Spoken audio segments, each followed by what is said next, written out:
नमस्कार, मी अनघा धोडपकर. अश्वत्थामा भाग 4. जीर्ण पुरुष झपाट्यानं व्यासांच्या आश्रमाकडे निघाला. हा रस्ता त्याच्या परिचयाचा होता, कारण दर व्यास पौर्णिमेला त्याच्या इतर 5 चिरंजीवांबरोबर हनुमान, बळी, बिभीषण, कृपाचार्य, परशुराम यांच्या समवेत हजेरी लावावी लागत असे. व्यासांच्या आश्रमासमोर पोहोचल्यावर तिथे लिहिलेला श्लोक दिसला. त्याला वाचा फुटली. तो श्लोक वाचू लागला. ऊर्ध्वबाहु विरोमेश न च कृश्चिच्च शृणोति मे धर्मर्थश्च स किमर्थ न सेव्यते. त्याचा आवाज ऐकून व्यासमुनींनी बाहेर येऊन त्याचं स्वागत केलं. आज व्यासपौर्णिमा नसताना तुला इथे आणण्यात नक्कीच नियतीचा, महादेवाचा हेतू असेल. पांढरा ढग महादेवाचा दूत आहे. व्यास पुढे म्हणाले, तू हजारो वर्षापासून येत होता, पण कधीच काही बोलला नाही. पण आता तुझी संभ्रमावस्था संपलेली दिसते. जीर्ण पुरुष बावचळला.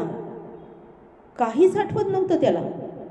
व्यास म्हणाले, पूर्वी या प्रवासाचे सोबती भीष्म, धृतराष्ट्र, त्यांचे 100 पुत्र, कर्ण, कुंती, द्रौपदी, 5 पांडव, तुझा पिता द्रोणाचार्य आणि कृष्ण हे सर्व नियतीचक्राला, कालचक्राला बांधील होते. नियतीचक्र गतिमान होताच दोन्ही कुलांचा दारुण विनाश होऊन युगांत झाला.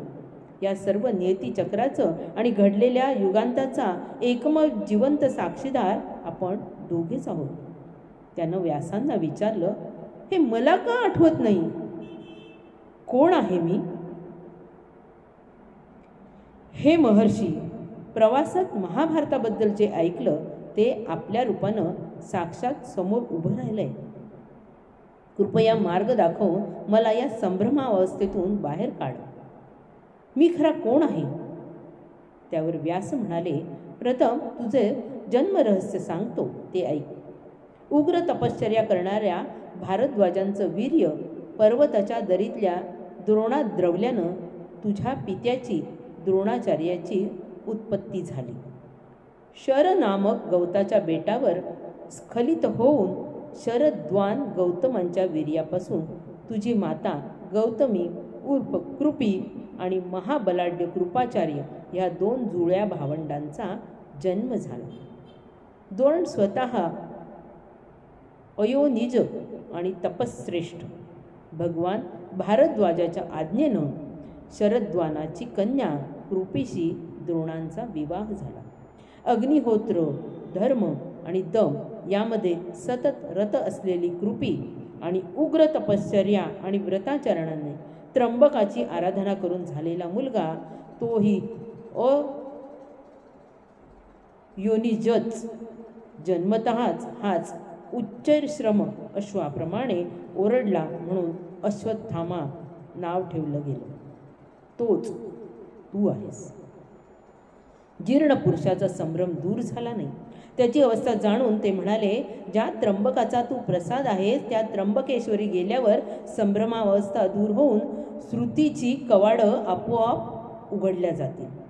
पूर्वी तुझ्याकडून जे पापाचरण झालं त्याचं परिमार्जन म्हणून यापुढे धर्म, अर्थ, काम यांचा कसा उपयोग करायचा हे ज्ञान मानवाला देऊन मानव जातीचं कल्याण केल्यास तू शापमुक्त होशील.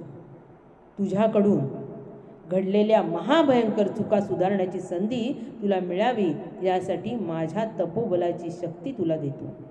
त्याचा गैरवापर न करता योग्य आणि चांगला वापर करावा. या घडीला तू महाभयंकर शाप भोगतोयस. कोणता शाप? धन्यवाद.